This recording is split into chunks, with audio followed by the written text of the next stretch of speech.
For the size of our city, which is not really that big, we have way too many people walking around homeless.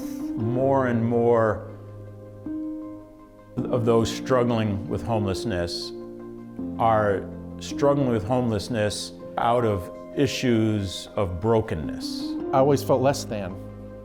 I hated waking up. That crisis could be addiction, that crisis could be mental illness. It became the only thing I really felt like I had left in the world was to be high.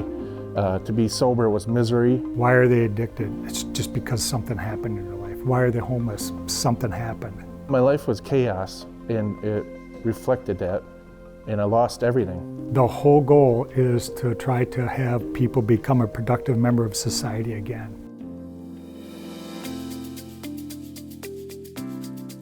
We're a very young mission.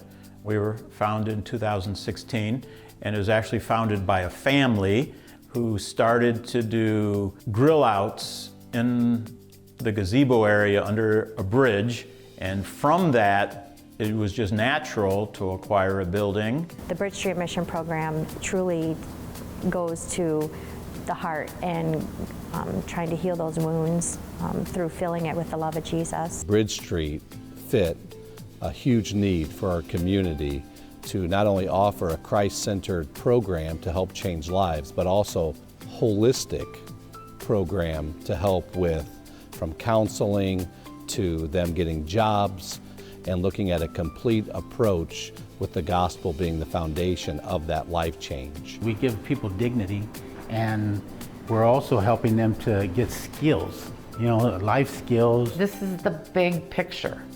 It's not just meeting an immediate need. This is taking them down the road. We are a 24/7 programmed shelter for men. We are focused on the people who are wanting to change, wanting to get out of the lifestyle of living on the streets. You might be a little off track when you come to the mission.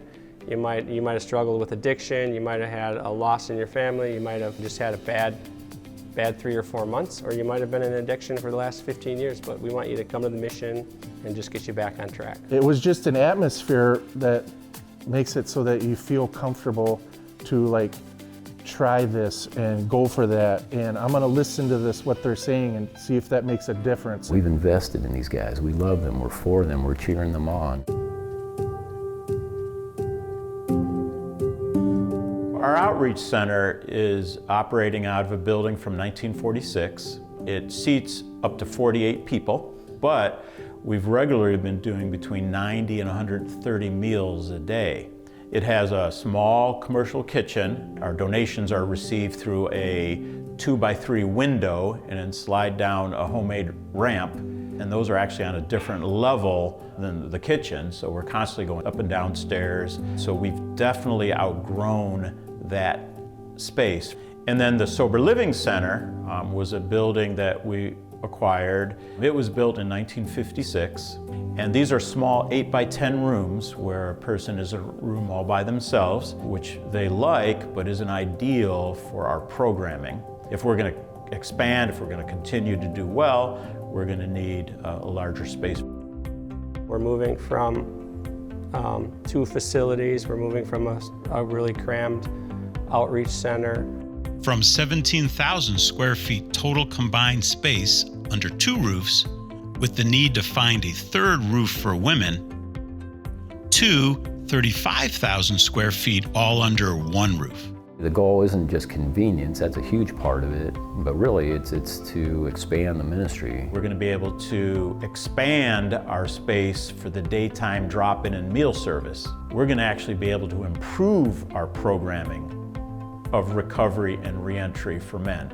And then thirdly, we're going to be able to add program space and programming for recovery and reentry for women. Being able to have a facility like this it's going to change everything. Those that are in need know that they have a place that they can go. It's always there for them. Every human being has the right to food, shelter, and safety. God used the Bridge Street Mission to get me to a place where I could find some worth, some value, and I'm so grateful for that.